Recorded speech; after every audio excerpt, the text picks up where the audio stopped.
This is a recording from Reunions Weekend 2009 at the University of Virginia, made possible by the university's Office of Engagement and Alumni Education Program.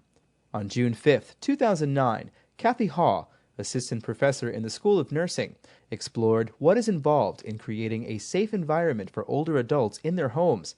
She examines options family members could consider for a healthy and safe environment for their loved ones, resources available in the community to help meet the needs of older adults, how to advocate for older adults, and how to help older adults assess their own strengths and limitations. Thank you all for coming in on the rain. That was so sweet.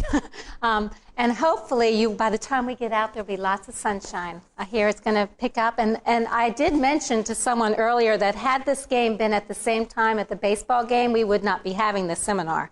I would be watching the baseball game.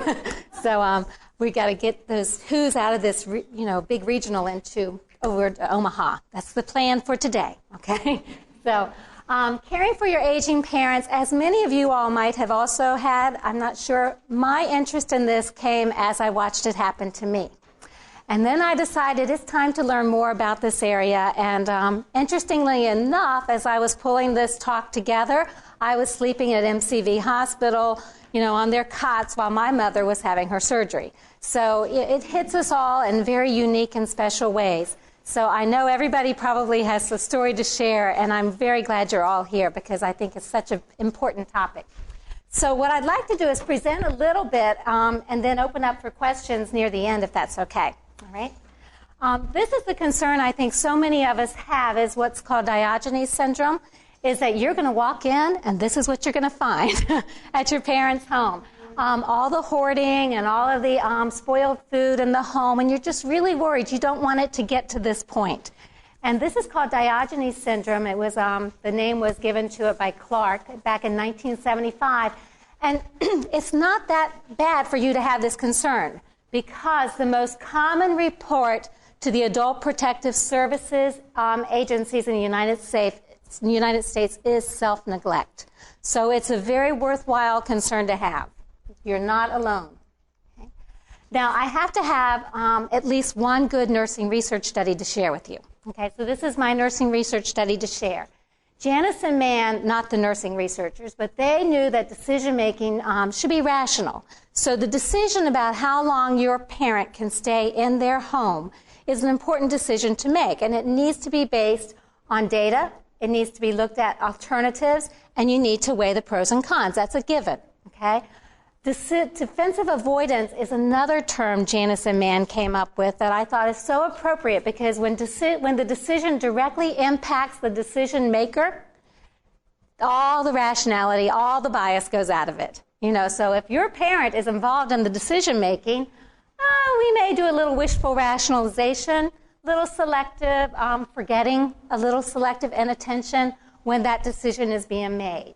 So a lot of times, decision-making can be very rational unless the person who's involved in the decision gets into the picture as well. So that's one thing to be concerned about.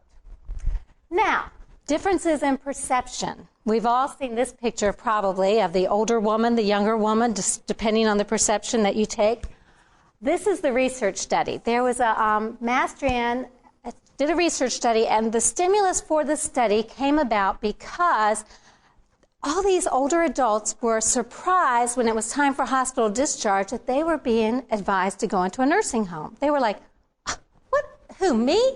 So their perception of was it safe for them to go home was different than the perception of the nurses and the other folks that were involved in their care. It's like, why are they sending me home and thinking I have to go to a nursing home? I am perfectly capable. So the decision-making, the perceptions are different. So what they asked the folks to do was to respond based on common skills or factors that were related to independent living, which ones they thought were most important. The nurses made their list, and younger adults made a list, and older adults made their list, and they looked at the differences. And they also looked at some common healthcare conditions to see which ones nurses thought impacted care the most and which ones older adults thought impacted care the most. Convenience sample, there was a lot of limitations, not a very diverse sample, only a 22% return rate on mailing, but still I think some useful information came from this study. And what they found was for the skills that older adults older than 60 years of age thought were most important were balance and the ability to see. Every other age group and all the nurses thought the skill that was most important was managing medications. Okay? But not true with the older adults. They said, I've got to be balanced and I've got to be able to see. Those are the two things most important to me. And the rest of us were way off target. Okay? And then I thought it was interesting about the family. Having the family willing to help came in as fourth for the nurses and also in the younger adults. But the older adults and the middle-aged adults didn't necessarily see that as important. So I thought that was rather interesting as well. Now, differences as far as diseases, it's the ones you most often think about. The first one for everybody was Alzheimer's disease as the disease that would impact their independence the most. The second one for the older adults was dialysis, and it was across the board as well. Night wandering, stroke, and dialysis for the, is that right? Paralysis and dialysis. The thing that I wanted to point out that was different was that the nurses and younger adults found fractures to be more of interest. And I find that interesting because what is the one fear almost all of you have about your older adult in the home? Falling, right? And that's not something they're worried about too much, okay? But it is something that maybe the younger adults and nurses are. Okay? Now, to keep somebody at home, which is kind of the premise of this talk, when can you keep them at home and when do you need to look at other resources? You must consider to keep them at home their medical history, finances, and one point that's important to remember is that if they are on a fixed income, prolonged modest inflation can be devastating. So fixed incomes are, that's what they live with, and just basic old inflation can catch up really quickly. Their personality is important, relationship with caregivers, and proximity to services. These are all important things in the decision to keep someone at home. Now, how do you broach the subject?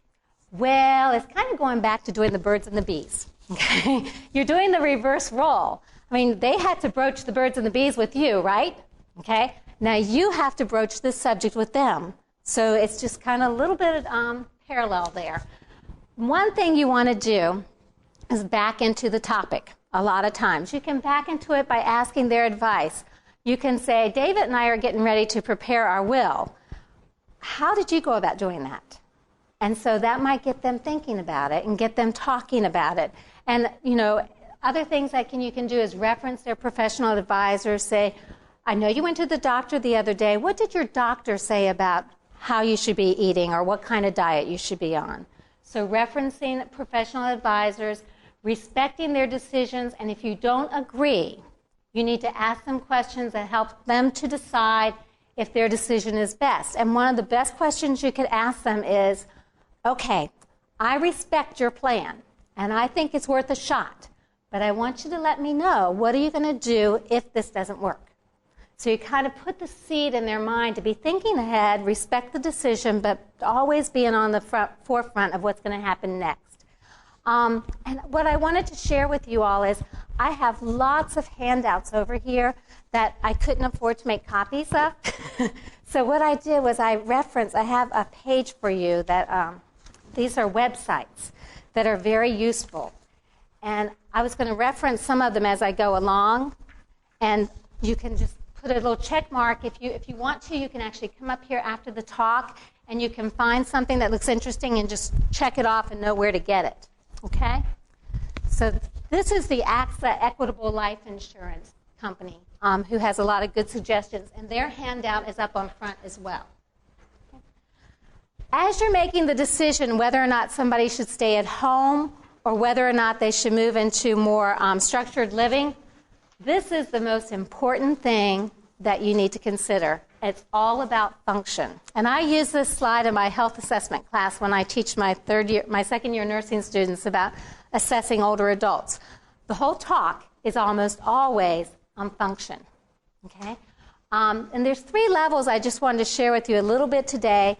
Activities of daily living, SPICES, which is a nursing mnemonic, and independent activities of daily living. So I just want to quickly look at each one of these and see what we can do. ADLs are the basic activity of daily living. And all of you are very much probably in tune to whether your parent, your older adult friend can do these things. Bathing, dressing, using the toilet, transferring, remaining continent, feeding self.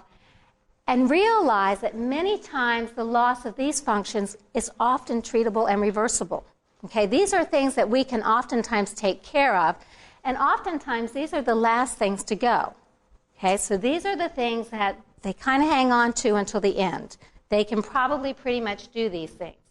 And what we need to know as care providers is how we can support these things. Simple, helpful things like specialized dinnerware, automatic lifts, elevators, shower seats, making the house user-friendly, all the things you've probably read about or heard about, the button loopers, the zippers, personal emergency response systems, which you see up in the picture here, the person wearing the necklace. And what I read in some of my readings is, you know, great Father's Day gift. Wouldn't you say, Mr. Woodward? Great Father's Day gift, great Mother's Day gift is to get one of these personal emergency response systems. And then maybe a telephone reassurance program. Okay? These are some of the things to look at. Now, I also have to do a plug here because on Monday at the Senior Center here in Charlottesville, a UVA-based group here that are working on engineering and research, they have this new device called the Mobile Care Monitor, which is a wristwatch, impact sensor locator, and emergency call button system. And they're presenting the research on that on Monday at the Senior Center here in Charlottesville at 1 o'clock. So those of you who live locally, you may want to go avail yourself of that opportunity as well. And the reason why I wanted to put this here is because you're going to see new things every month. You're going to see new devices, new things that you can purchase and buy for your loved one, for your peace of mind. They have to want to use it to make it really work. So even though these things look really catchy and really nice, it's a two-way street. Okay, so don't get caught too much in getting a lot of things if it's not going to be useful. Okay.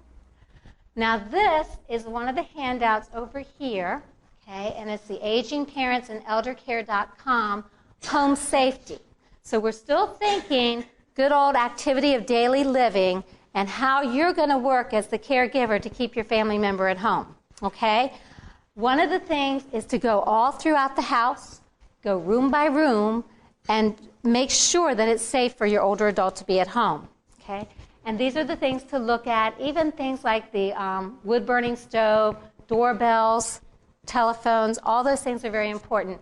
And I just wanted to make sure that you knew that's a good handouts and good resources on the websites. But it's very important to go through and look at these things to keep the home safe. Okay.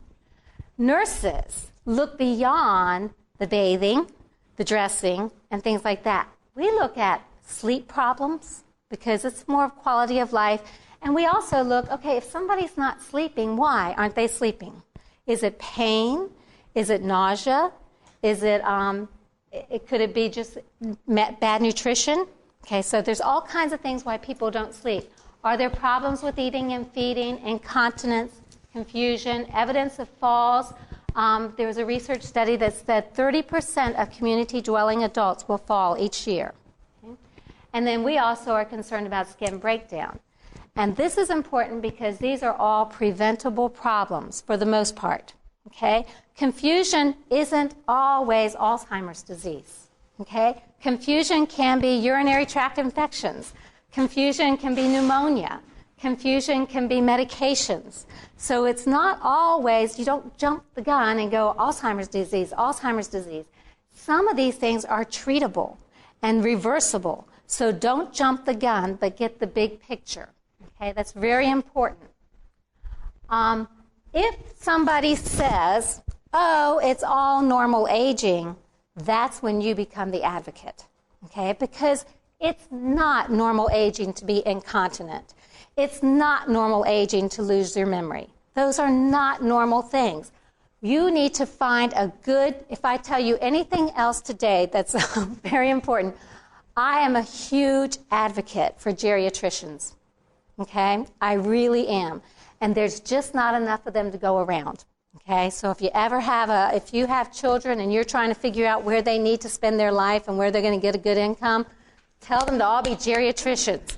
because we need more and more of them, because they really do. They look at the big picture, and they know what's normal aging and what's not normal aging. And so they look for when there's somebody's confused, they said, well, tell me about the, potential for pneumonia. Tell me about the medications they're on. They look for the answers. They don't accept it as normal aging. So anybody who tells you something is normal aging, you advocate. You get second opinions, okay? And you can correct problems that are not normal aging, and usually they can stay at home. And that's the goal, to keep them at home. If it's not correctable, well, they may need assisted living, but you never want to go beyond what the level of independence is, okay? You must address chronic illnesses, and there's a lot of them to be had, okay? And consult with everybody and anybody. Whenever you hear somebody say it's normal aging, you talk. You talk to your friends, you talk to your family members, and you kind of get a good idea of whether or not that's true. And the goal is to allow as much independence as possible.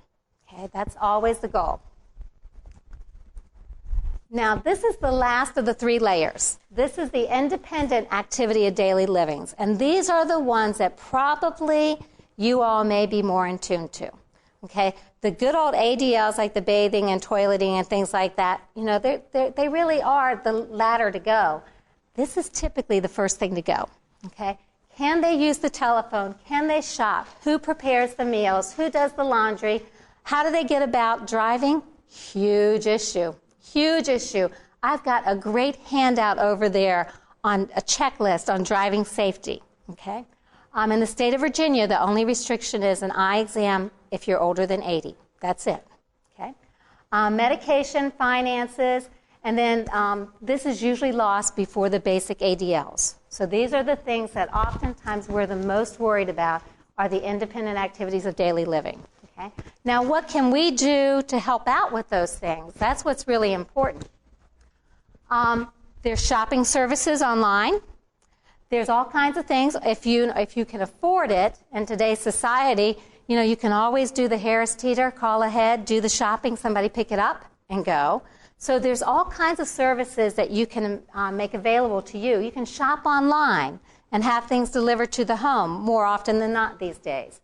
Simple helps like kitchen tools, household reachers where you put things on sticks and things so that they can get things instead of having to climb. Visual aids like talking clocks, touch-tone telephones, books on tape. Computers open up the world, but you got to have somebody who really wants to do it. But the neat thing about computer is how big can you get that print, right? So that's really helpful for a lot of people to have the large print from the computers. So there's all kinds of good things that come out of computers as well. One thing that I love to share with my students when I do health assessment class too is to put yourself in their shoes, okay? If you have cataracts, you know how foggy and blurry things can look, okay? So I love going to this lighthouse.org website. I didn't put it on your thing, but you might want to look at it because it tells you pictures. It shows you pictures of what things look like to somebody who has that anomaly. And another one is macular degeneration. So if you know someone or you're in tune with somebody who has macular degeneration, if you go to that website, you can see a picture of what they're seeing. So you'll know where the things are missing, and it helps you appreciate what you need to do to help to make things safe. Plus, they have lots of tips. Okay? So that's another thing to think about are all the things you can do to make it better. Medications is a big one for us, not them, right? So things that you need to be thinking about is a list of all medications. Empty all the cabinets. Go through the cabinets with your family member and make sure that anything that's outdated gets thrown away and the only things that are there are the things that are prescribed or to be useful over-the-counter medications. Okay? Use only one pharmacy. I thought this was a huge, huge tip. Okay? I can't tell you how many older adults will say, well, they use this pharmacy because it's cheaper to get those drugs here, use this pharmacy because it's cheaper to get them there. But I don't think you can negate, especially if you're an out-of-town caregiver, the benefit of having one pharmacist who knows your parent and they know what meds they're on and they're looking for the interactions and they're looking for the fact that this person over here prescribed them an ACE inhibitor, one of the drugs for blood pressure, and this one over here prescribed it for something differently. So you'll know if they're being prescribed the same medication for 2 different purposes. Okay. Over-medication is easy because they do get multiple MDs, multiple doctors. They have drug interactions that we don't necessarily have because of their metabolism is different than our metabolism. Food interactions, alcohol interactions, and just the fact that they take so many medications. So medications are huge to look at.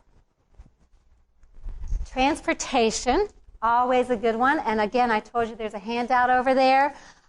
This is one of my own family members, and this is not my mom, but it's a family member that I know of. Huge issues with driving, very much so. And oftentimes, this is one of the things that starts the conversation. It really does. You don't want your parent to drive because you're worried about their safety, and so you need to figure out, how do we do this? Before you even have that conversation with them, you need to explore what options exist in their area so you can tell them, I know there's a shuttle bus. I know Jaunt services this area. You need to be able to share with them what the options are so that you're not just taking something away without giving back. So that's very key. Home delivery services. If you're really concerned, you can talk with the MD, the physician that's involved with their care, and express your concerns with them. That's okay. That's one-way HIPAA. We'll talk about confidentiality in a minute. But that's one-way HIPAA. So you'll be sharing with them. They aren't necessarily sharing with you at that point. And there is a handout over there. Now, I wasn't going to get into Alzheimer's because that's a whole nother, that's 2 seminars, in themselves. But one thing, Alzheimer's disease, there's a couple of handouts over there on Alzheimer's disease. And one of the things that they encourage people to do are take the keys away. And if you take the keys away, oftentimes if you just replace them with another set of keys that don't work, that's okay. It's just having the keys makes the difference, okay? But they can't get in a car and go somewhere. And there's more radical things that are described in here where the mechanic actually does something that if you turn on the car, it won't start. There's radical things, So you have to ask yourself, am I willing to go to that much deception? Parking the car away from the home so they can't get to the car, easily. There's all kinds of things that are, there are little things in there to help you. Okay. Finances are huge. Okay, knowing what to do as far as finances for your older adult. These are the people you want to keep at home. You really want to keep them at home, so you're looking for support programs. One of the things is, I don't know why I hold this. I always think I'm going to look at my notes, but I'm just going to put that down. Some of the things you need to think about is social programs. The current age generation, and Mr. Woodward, I'm going to pick on you. He told me, he goes, I'm going to be your representative older adult here, so I'm going to pick on him. He's from Charlottesville, and I'm very glad you're here with us. One of the things, Mr. Woodward's generation, they paid into these programs. They paid the taxes. They put the money into it. But their generation it's not for me. I gave for other people. They're so unwilling to accept, to take from the programs they put the money into. And that's really something we have to remind our older adult parents or family members that, you put your money in there for people who need it, and you're the person who needs it right now, and there's nothing wrong with that. Isn't that what you wanted your money to go to? So a lot of times we have to help them see that, yeah, you did a good thing, and take credit for it and take the returns from it. Even things such as food stamps, Meals on Wheels, home health care, transportation, okay? Now, Sally and I were talking before the talk here that, my mom and her mom, there's people out there who need it way more than me. My mom is really, really, really sick, and she's out delivering Meals on Wheels. Yeah, oh yeah.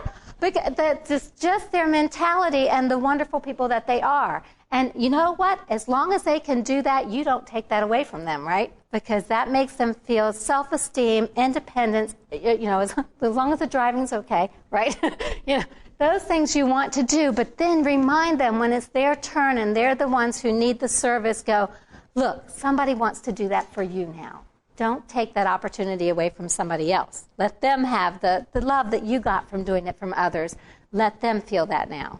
So having them to accept some of these services is far more challenging than the services being there. So that's important. Finances, another thing that they told you, gifts to give, entrepreneurial businesses, they love to help older adults, sometimes at a good price, but you can give it to them as a gift. People who are financially savvy who can help the older adult with their finances, that's a nice gift to give if anybody's willing. But a lot of times it's like, I don't need to share my finances with anybody else. Thank you very much. But sometimes if you can get there, it's a good thing to do as well. Okay. Down here at the bottom is probably one of the most valuable. I knew I couldn't go through everything I wanted to share with you all today, so I tried to give you resources. So this is probably one of the most valuable sites you can go to. It's this benefitscheckup.org. Okay? It takes you through what is this older adult, what could be a possible service for them, and you make sure that they're getting it if it's available. Okay? It's a great website. So that's one to look at. Financial support, AARP, I forget to mention them, but I've gotten my letter. Have you guys? I've gotten my letter. So they have a lot of good resources. And this one right here, Managing Money from Afar, I found this to be very valuable as well for you folks who are out in Oregon, or wherever, and you're trying to help your parents out financially. What are the resources available to you? So when you're looking at this, the other thing I can tell you is elder attorneys are wonderful people. Just like the geriatrician, okay? If you can get to an attorney who specializes in elderly services, that's not a mistake. It's probably going to save you money in the long run because they know even the little things is you've got 3 different accounts and you have to figure out which one do I draw from first to help to pay for my parents' services. Well, some people, you have your tax-deferred IRAs, and they're going to require you to chip out of that initially up to a certain minimum requirement. And then you want to make sure you go into the things that are not taxed. So there's a real system as to how you finance your family's health care when they get older. And unless you're a financial consultant or an advisor, you're going to miss out on a lot of the things that are there and available for you. So I advocate elderly attorneys that attorneys who specialize in older adult financing, because I think that ultimately it's money up front, but I bet you they save you money in the long run. Tax deductions. Can you take your older adult family member as a tax deduction? Yes, you can in certain situations. So, there's things that you may not automatically know about that elder law attorneys, they will help you with. Okay, so that and geriatricians, I think, are wonderful people. And if they don't want to be a geriatrician, have them be an elder care lawyer, right? Good things to go to. Medical support, health insurance, knowing what their medical insurance needs are. D was the one that was most recently implemented. And, every fall I go, well, not every fall. This fall will be my second year, but I'm going to JABA, and we sit with older adults and help them determine what Medicare Part D they need to pick up on. So there are services to be out there for you, for your older adult member to know what's the best program for me. Medicaid, long-term care insurance. Long-term care insurance, the people who come out the best on that are the insurers. They're the ones who usually make the most money out of it, but don't write it off. Don't write it off. Explore it. See what the options are. 9 times out of 10, it's probably not that useful, but for some people it is. So you just have to kind of weigh your pros and cons there. Knowing medications, knowing medical tests. One thing I can tell you, keeping your family member at home, the object here, keeping them at home, major illnesses. If your family member has a major illness, you need to educate yourself to the signs and symptoms of that illness. And you need to educate yourself to what are the progressive signs and symptoms. Okay? So it's not just what are the current signs and symptoms they have, but what am I need to be in tune for to look out for? And we were talking Alzheimer's disease as an example of this. Tell me where I am at the beginning and where I'm going to be down the road. What should I be looking for next? Okay? So that's very important to know from the get-go how things will progress over time. So you know where the changes are going to occur. Durable power of attorneys, living wills, all very important. And that's really the next slide I think I have here is HIPAA. Okay? HIPAA, I love AXA, and one of these publications up here said it's a good example of the best of intentions gone bad. But that's only because we don't, we need to be more proactive when it comes to HIPAA. We need to already, see it says do now, okay? So every single one of you all in here who are here because you have an older adult parent, right now, you need to make sure that your older adult will share with you permission to talk with the doctor, share with you permission to talk to an attorney, share with you permission to talk to these folks, and you just simply say, you know, we don't expect anything to happen to you for 15 years. But, Dad, what if you had a heart attack tomorrow? I want to know what your intentions are. I want to know what you want me to do. Say, I know it's not going to happen. 15 years from now, we'll be making these decisions. But I'm just, if you don't do it for yourself, Dad, do it for me. Okay? So make sure that you get on there early, and then HIPAA is not really an issue. Okay? So as long as you get on the upfront, everything's good. These are the documents, and this is another. I got an arrow there because I think this is one of the sites you really need to go to when you leave here.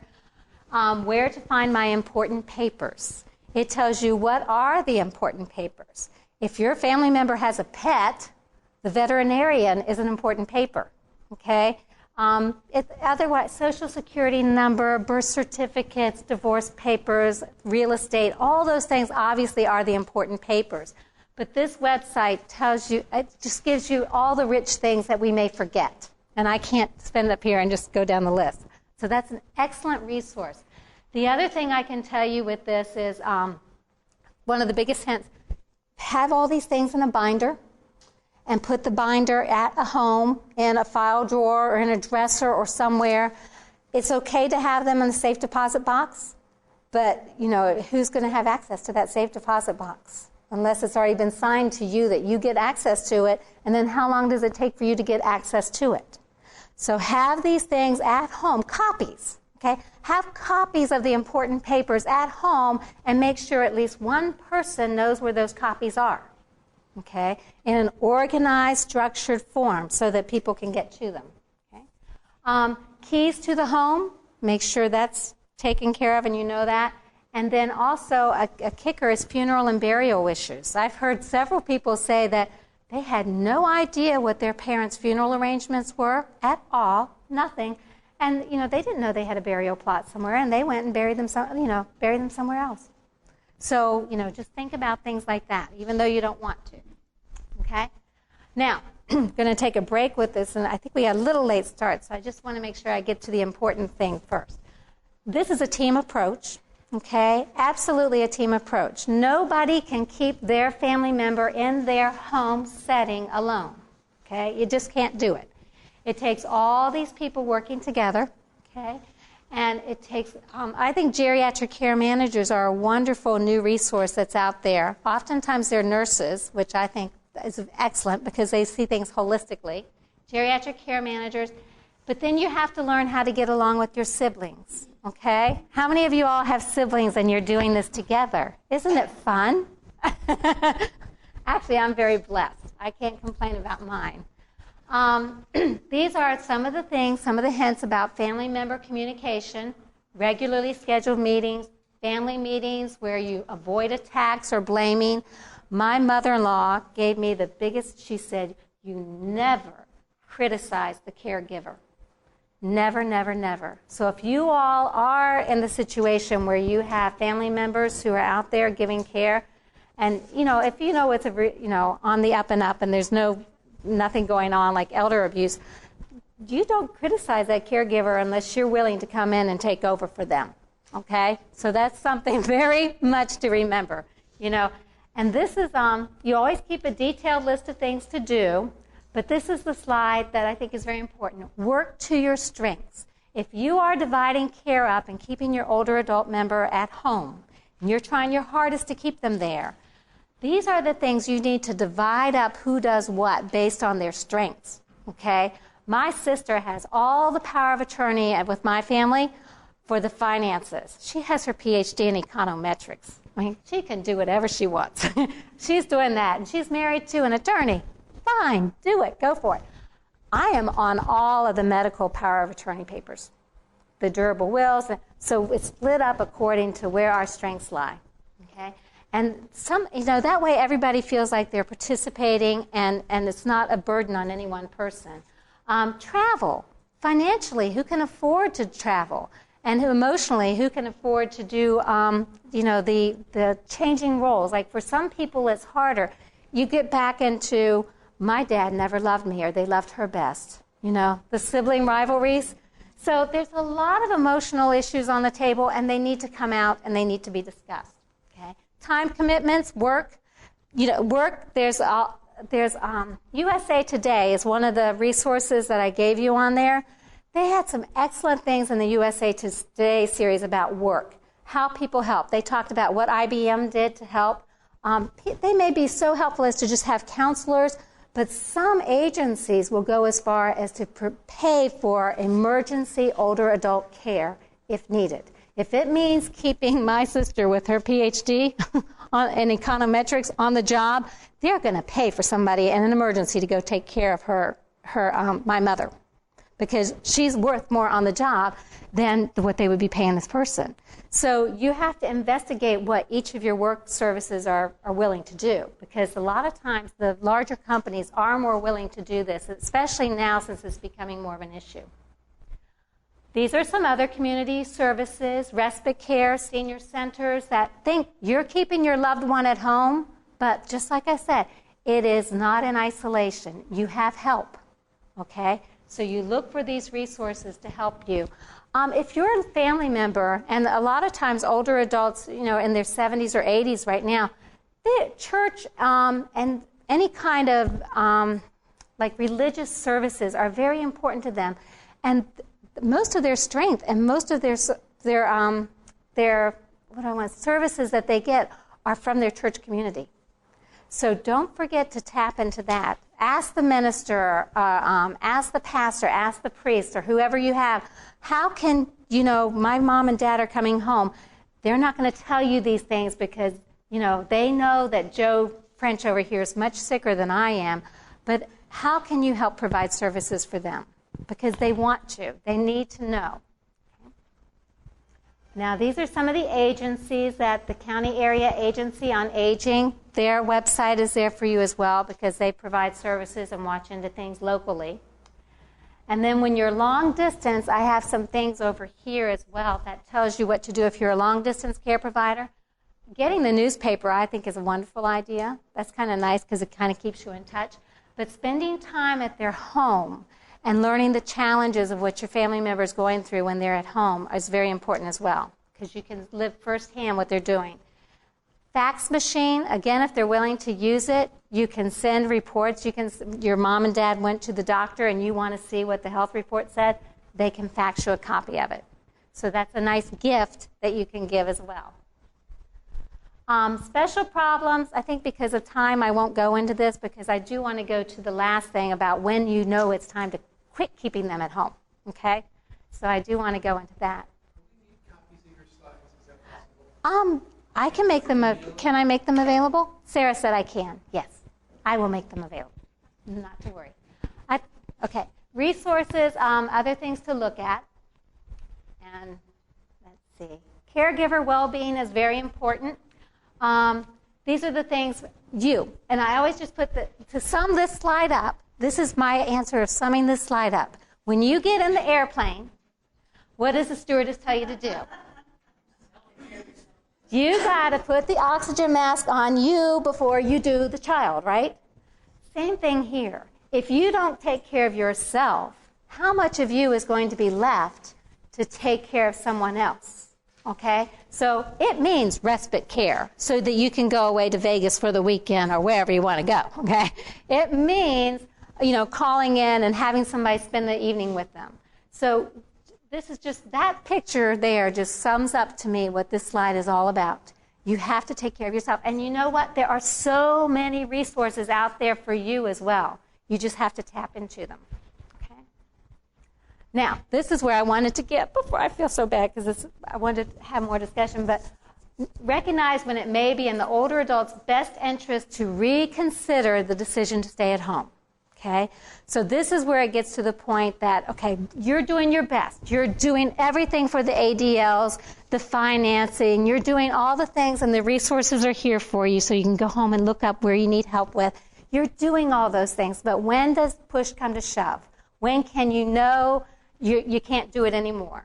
Okay? Basic questions, but this is the dilemma. The freedom to live where and as one chooses is one of the most basic of human rights. Okay? Any decision to override this freedom and impose society's choice on an individual must be undertaken with care and with full appreciation of this right. So obviously you all are here because you know it's a decision not to be entered into lightly. Okay? And if you go back to the very first slide on that decision making, that becomes a part. Now, capacity is the goal here. We don't call people incompetent anymore. It's all about capacity. Does the individual have the capacity to do the things that they need to do? So when the balance between the patient's preferences and resources do not add up in your mind or the minds of professionals, executive function may be the primary basis for substantiating the argument that community residence is no longer safe. It doesn't matter what their diagnosis or condition is. They may have no diagnosis whatsoever, but they lose what we call executive function. And I just want to quickly share with you what executive function is. Executive function depends on a working memory, and it comes from the prefrontal cortex, and of course we have a medical definition of it as well. But basically on the next slide, you'll kind of get a feel for what it is. Okay? Executive function is the ability to carry things out predictably in a sequence and with the goal in mind. That's what executive function is. How do you evaluate for executive function? That's what all you go, okay, so how do I do this to know whether or not it's time to move on? There's lots of little things that a professional, a geriatrician, will do. Mind you, this is informed consent. You just don't go willy-nilly doing this on people. This involves informed consent, and you have to rationalize why you're doing it, and you get the older adult's permission. My mom, when she was just at MCV Hospital last week, a geriatrician came in to see her, and he asked her permission. I'd like to ask you a little bit about your memory and do some little tests. And she said, certainly. Okay, thank goodness.